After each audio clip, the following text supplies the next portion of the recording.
Chico e Emmanuel registraram também algo que é muito conhecido na espiritualidade, mas pouco refletido e analisado nos circuitos do mundo dos encarnados. E Chico e Emmanuel referiram-se a essa questão como sendo as promessas do Cristo. Esse suzerano celestial, ao perceber que parte das suas ovelhas havia adoecendo, perdendo a simplicidade, essas ovelhas, essas individualidades foram se transformando em seres nervosos, foram perdendo a habilidade de amar uns aos outros, de confiar uns nos outros, foram perdendo a habilidade de sentir e expressar ternura, foram se transformando em companhias desagradáveis, indesejáveis, e por isso tiveram que sair desses mundos, sendo todas essas levas de espíritos complicados reunidas posteriormente num planeta azul distante, hoje conhecemos como Terra. E o fato é que esse suzerano celeste, na hora em que teve que apartar esta parte doente do seu rebanho, fez registrar umas promessas, como se para dar esperança a essas ovelhas de que elas jamais ficariam largadas a esmo, que a sua insistente postura amorosa, que a sua teimosa postura amorosa iria perseguir essas ovelhas para onde quer que elas fossem. E é exatamente o registro dessas promessas que esse suzerano celeste fez, que respondem pelo pano de fundo de todo um conjunto de esclarecimentos que foram depois fecundados, semeados ao longo da história terrena. Pois que quando todas essas ovelhas se congregaram na terra, diversos mensageiros, diversos espíritos que nasceram como homens e mulheres foram então tentando acender luzes neste palco planetário, na tentativa maior de fazer despertar o homem e a mulher terrestres a sua responsabilidade existencial. A luz da sua própria alma deveria ser acesa pelo mérito e esforço individuais, para que fôssemos pouco a pouco reestruturando um comportamento minimamente educado diante das leis cósmicas, até que pudéssemos novamente amar uns aos outros. Pois que na postura amorosa reside a questão básica do comportamento de qualquer ser cósmico minimamente evoluído, minimamente educado. E assim, se observarmos todos os esclarecimentos dados à humanidade através de um Confúcio, de um Lao Tse, de um Siddhartha Gautama, de um Zoroastro, e mais recentemente a revelação espiritual através da doutrina espírita, todas essas fases, todas essas etapas de esclarecimento nada mais representam do que a expressão terrestre do que no passado era conhecido como o programa das revelações sucessivas, que faziam parte das promessas desse Cristo cósmico. E assim, através de Enoque, e mais recentemente através de Chico e Emmanuel, todas essas questões foram resgatadas para a reflexão do homem e da mulher modernos. Mas, de fato, de modernos temos muito pouco. Na verdade, somos viciados em estruturas mentais que somente importam à crença e não ao raciocínio, já que crer é um conforto, pensar é um esforço. E nós preferimos sempre crer, acreditar, porque é cômodo que nós temos a incrível tendência a delegar a outros responsabilidades que nos são próprias.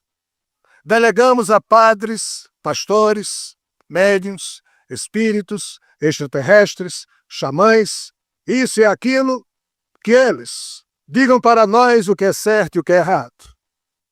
E assim, num longo processo de cretinice existencial. A espécie Homo sapiens vem endeusando e demonizando pessoas, mas não levam nada é levado a sério no aspecto comportamental. Endeusamos Jesus com uma facilidade fantástica, mas ninguém o leva a sério.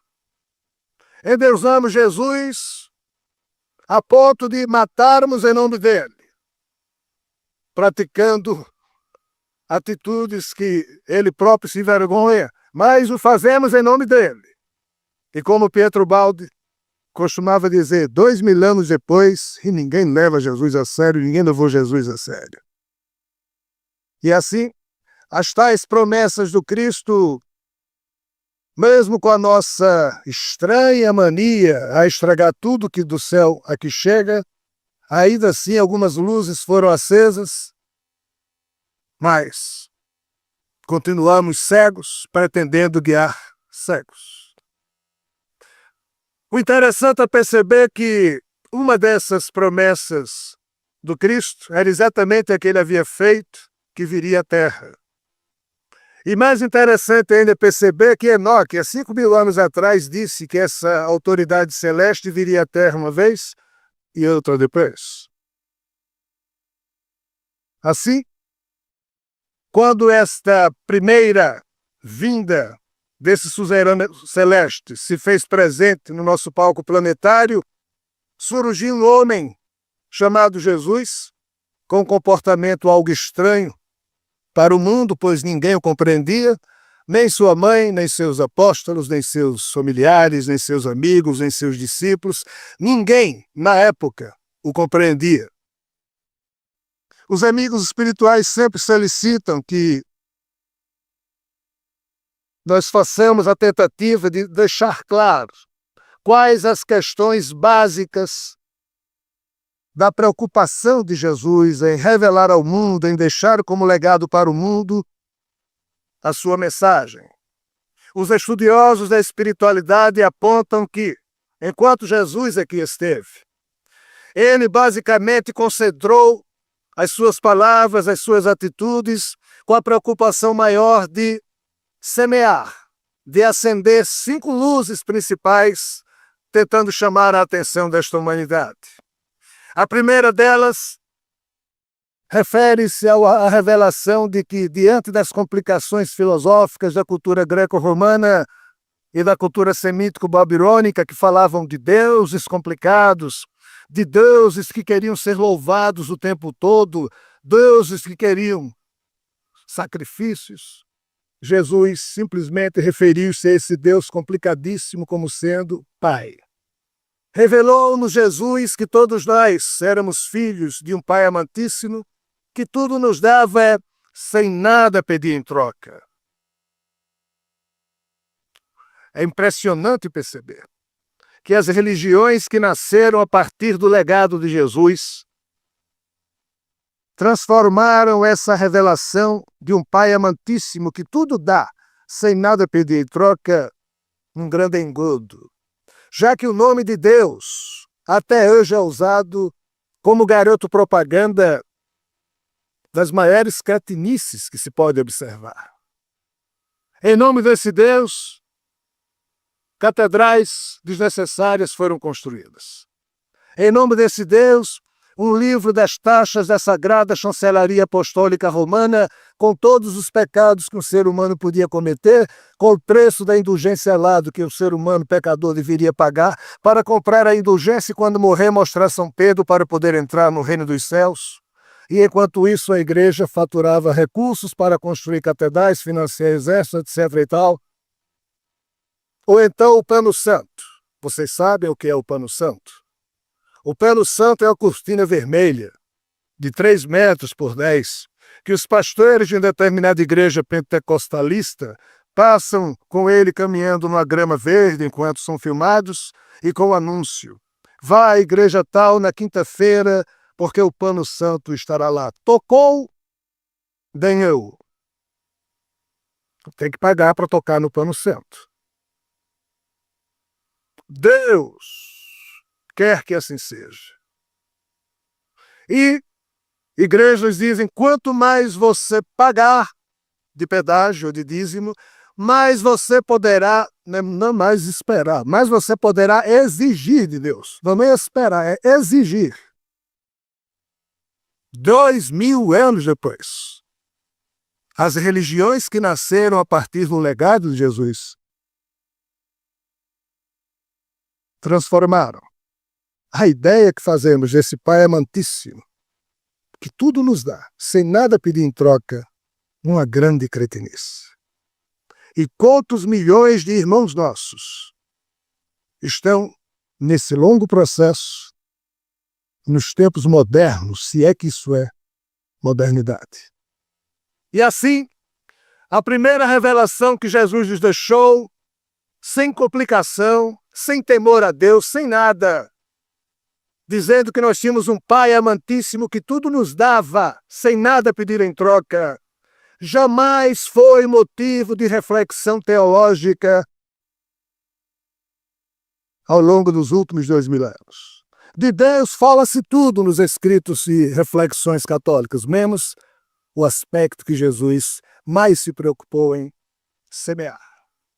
O segundo ponto da revelação maior do Mestre, ou a segunda questão pontual que ele apresentou ao mundo, foi a lei maior de uma constituição cósmica que rege, que legisla sobre a vida cósmica em todos os quadrantes existenciais.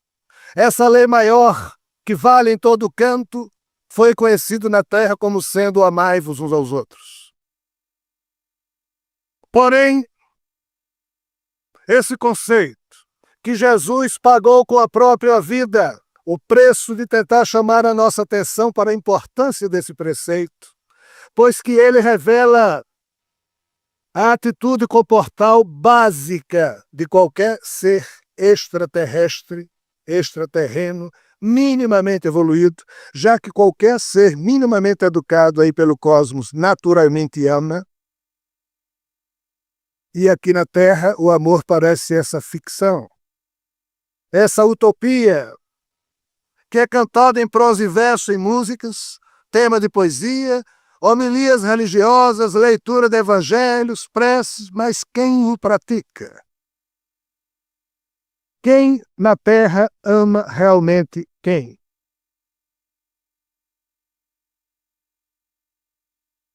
Não se levou a sério, como não se leva a sério, apesar de que Jesus é endeusado. A questão número 3 desse conjunto de revelações de Jesus é que ele fez absoluta questão de acabar com a nossa solidão quando insistentemente disse que muitas moradas existiam na casa do Pai. Ele mesmo dizia, vós sois cá de baixo, eu, porém, sou lá do alto. Eu estou em missão neste mundo. Aí os apóstolos diziam, mestre, mas já que você tem esses poderes todos que a gente sabe que você tem, lá desse mundo você é rei. Ele dizia, já que não tem outra expressão, vamos usar essa, mas prestem bem atenção. Meu reinado ainda não é deste mundo, meu reino não é deste mundo. Será que Jesus estava só gracejando ao dizer isso? Será que Jesus era um piadista? Que, não tendo o que dizer, ficava dizendo bobagens ou só falando em simbologia e pagou o preço de dar a própria vida em holocausto por um monte de piadas? Ou será que ele estava desesperadamente tentando chamar a nossa atenção para um contexto maior que envolve a vida terrena? E nós continuamos a não dar a mínima para o que ele fez, mas somos cristãos. Dizer eu sou católico é facílimo. O difícil é você perdoar o seu vizinho. Dizer eu sou espírita é facílimo. O difícil é você ser alguém espiritualizado. O fato é que, ao observar tudo que Jesus disse sobre as muitas moradas que existiam na casa do Pai, ao observar a sua preocupação de declaradamente afirmar que ele não era deste mundo, ao observar tudo o que ele falou nós deveríamos perguntar o que mais ele deveria ter dito e feito para tentar chamar a nossa atenção para o fato de que a vida terrena era somente uma página de um livro maior, de uma vida muito maior, que ele chamou na época de vida eterna. Esse é o grande problema nosso. Nós somos eternos. Não esse corpo, a nossa individualidade espiritual. Eu não morro, quem morre é esse corpo. Mas o problema é esse. Nós estamos num nível tal de cretinice que não percebemos o óbvio. E mesmo estudando com esforço todas essas revelações, não só as que Jesus fez, mas de muitos que aqui vieram ajudar a humanidade, ainda continuemos vivendo como se tudo isso fosse história de Trancoso, fosse histórias a gente não leva a sério. E assim, Jesus mesmo tendo acabado com a nossa solidão cósmica, nos revelando que a vida é bela e generosa, que nós somos herdeiros da eternidade, e parece que isso nos complica o raciocínio. Nós somos parceiros de um destino, nós temos que caminhar juntos ao longo da eternidade, promovendo a evolução espiritual de todos nós. Mas esses valores parecem filme de ficção. Não são verdade. Verdade é o que para a gente? Sabe-se lá. O fato é que a quarta revelação de Jesus é que ele se afirmou como sendo representante dessas hierarquias, dessas moradas, diante das suas ovelhas enlouquecidas que viviam na terra, como também se afirmou como sendo representante dessas ovelhas diante dessas humanidades. E quando João, no capítulo 9, registrou, ele afirmou-se a porta, através da qual os que aqui estavam poderiam evoluir e um dia se tornar cidadãos do reino dos céus, que seria esses mundos evoluídos. Mas para isso era necessário crescer espiritualmente. Quando ele disse, eu sou o caminho, a verdade e a vida, ele estava dizendo que estava semeando nesse mundo um código de conduta amoroso, que quem absorvesse esse código e transformasse na lei maior da sua vida, fatalmente ascenderia a esses reinos celestes. Mas nós realmente formamos uma espécie interessante. Nós não sabemos coisa alguma de nada, mas nos pretendemos doutores em muitas matérias, em especial da vida alheia. Jesus, que sabia e sabe tudo, bastava olhar assim para alguém, ao perceber na aura desse alguém as formas, pensamento, as formas, sentimento aí marcadas, porque viver na Terra tem as suas vantagens. Eu só conheço uma. Porque eu posso ser o homem mais falso que eu mesmo conheço, morrer de inveja da roupa que alguém está usando, mas como eu tenho uma máscara corporal que esconde o que eu verdadeiramente penso e sinto, eu posso ser miserável, mesquinho, mas coloco um sorriso, mesmo no rosto feio como que eu tenho, falo umas coisinhas bonitas e durante algum tempo eu consigo enrolar a alguns. Mas ainda bem que o Pai inventou essa coisa chamada morte. Porque na hora em que eu perco esse corpo, meu espírito se assume como é. Não tem veste de rei ou de sacerdote que disfarce a podridão vibratória que meu espírito emite. Quando nós deixamos essa máscara corporal, quando nosso espírito liberta-se desse corpo, ele é o que é, não tem disfarce. E é aí que a gente escuta aquelas, e eu pensei que você gostava de mim, olha aí o que está registrado de ferida. Eu pensei que... É quando a gente se defronta com a verdade. Então, tudo que a gente pensa e sente, a gente marca na gente mesmo. Jesus bastava olhar para a gente, e é por isso que os fofoqueiros dizem que ele vivia andando de cabeça baixa para não ver a tragédia da humanidade. Bastava ele olhasse para a gente, ele já percebia quem era, na verdade, o tal sujeito. Mas ele nunca disse, você está errado. Você tem que fazer assim, tem que fazer dessa forma. Ele que sabia tudo, nunca se meteu na vida de ninguém e nem conselho deu. Tudo que ele disse é, se o que eu estou fazendo serve para você, tome a sua cruz e siga meus passos. Ele deu o testemunho dele, mostrando ao mundo o código de conduta que era a luz da sua vida. E era esse o grande legado, como ainda é, o grande legado que ele pretendeu ter deixado para todos nós. E se o seu testemunho nos sensibilizasse, tomássemos nós essa cruz, ou seja, esse código de conduta, porque o código de conduta, em sendo amoroso, em sendo posto na prática de um mundo de cretinos, há um preço a ser pago. Daí o tomar a sua cruz.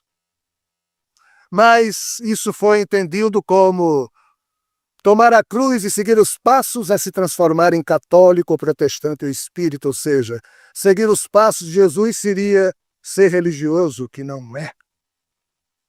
Jesus fez esse convite no sentido de ofertar ao mundo um código filosófico de conduta, um código amoroso, porque o mundo precisa de homens e mulheres que acendam as luzes das suas almas e que ousem, se atrevam a amar num ambiente que só convida a esperteza e a violência. Era isso que Jesus dizia. Seja você também alguém atrevido, ousado. Procure amar, não espere aplauso, saiba que vai pagar um preço. Por isso ele dizia, tome a sua cruz e siga meus passos. Ele, que sabia de tudo, jamais deu conselho a quem quer que seja, apenas dava o seu exemplo. Agora nós, essas peças maravilhosas, que não sabemos nada, somos autores em dizer, você está errado. Eu sei que você está errado. Olha, você tem que fazer isso assim. Você, meu filho, você tem que ser médico. Porque eu sei que é melhor para você ser médico.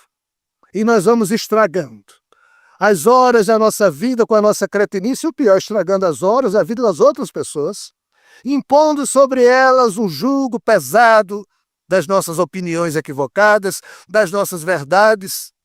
E nenhum ser, qualquer ser minimamente evoluído, ele jamais faz nada parecido com isso. Ele dá o exemplo dele. Se servir para alguém, maravilha. Se não, ele continua o caminhozinho dele. Porque ele sabe que todo mundo tem a sua hora para despertar. Eles não impõem nada. Por isso que Jesus dizia que meu jugo é leve, é suave. Pessoal, qual é a diferença de mundos evoluídos para mundos subdesenvolvidos?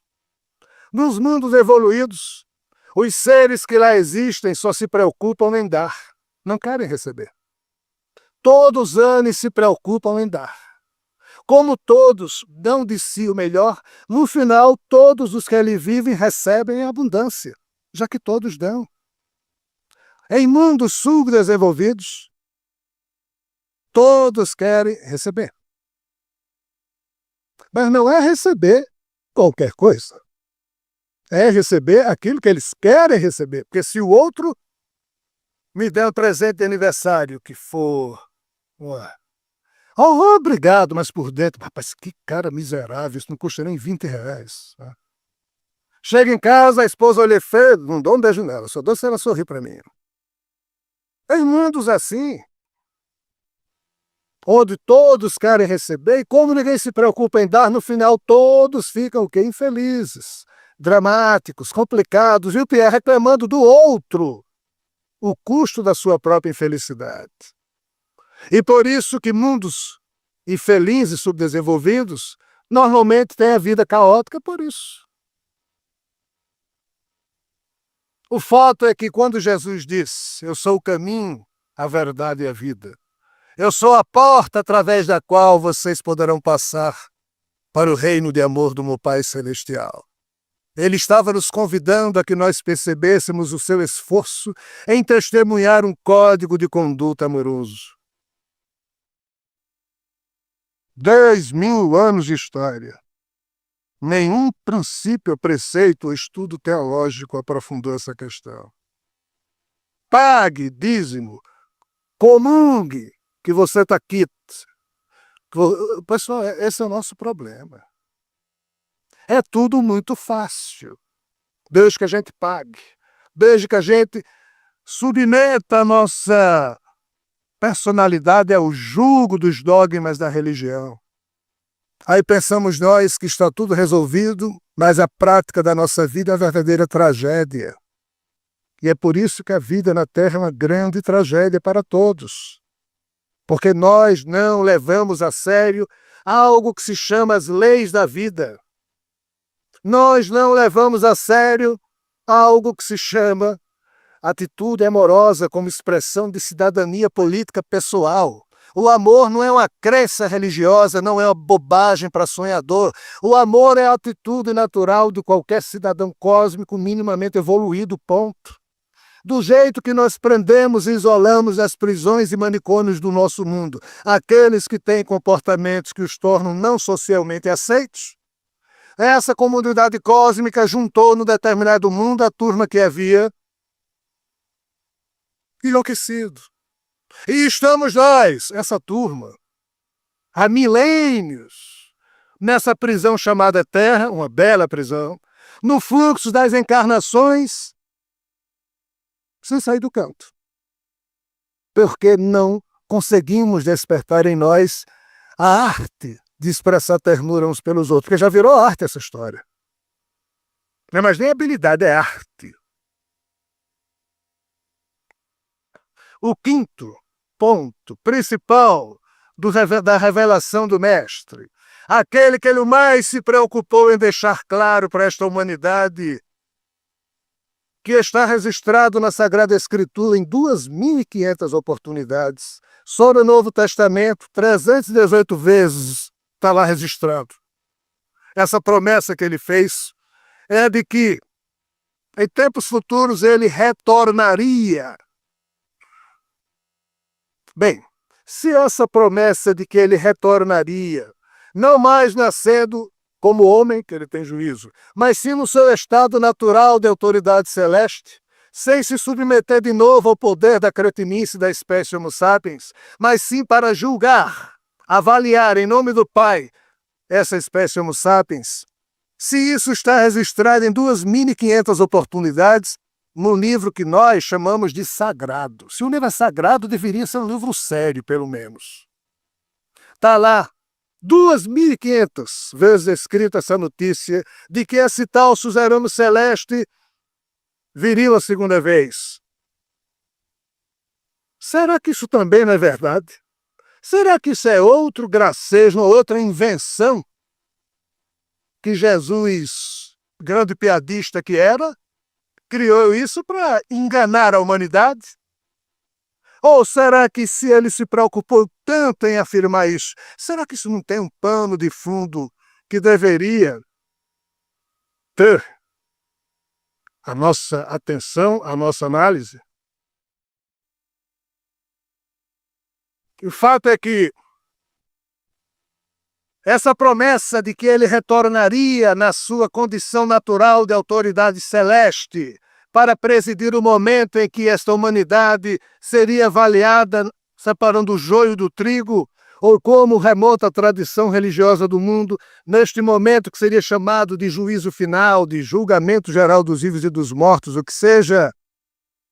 O interessante é que essa promessa, feita há 2.000 anos atrás, ela ainda permanece como que ecoando nos nossos ouvidos, mas ninguém também liga. Essa promessa está registrada em inúmeras passagens no Evangelho de Mateus, no capítulo 24, no Evangelho de Lucas, no capítulo 21, no Evangelho de Marcos, no capítulo 13, mas também ninguém leva a sério. Mas o interessante é perceber que João, o apóstolo evangelista, que também produziu o evangelho, ele, por questões pessoais, no seu evangelho, não se refere à volta de Jesus. Porém, mais tarde, já com quase 100 anos de idade, arrependido de não ter se referido à questão principal a que seu mestre mais se preocupava em falar, Ele então escreveu um livro que só fala da volta de Jesus, que é o Apocalipse. E no final do Apocalipse, no capítulo 22, dos versículos 7 a 12, João, a pedido do seu amado mestre, deixa como legado uma espécie de última mensagem que esse mestre pediu a João que repassasse à humanidade, como se a dizer um tchau, um até breve, mas que depois ele retornaria. E o que é que Jesus pediu a João para João transmitir na parte final do Apocalipse, no seu capítulo 22? E dizia Jesus a João: eis que venho em breve. Felizes os que cumprirem as palavras de profecia deste livro. Que o injusto cometa injustiças. Que o ímpio continue cometendo iniquidades. Que o justo, porém, faça justiça, e que o santo santifique-se mais ainda.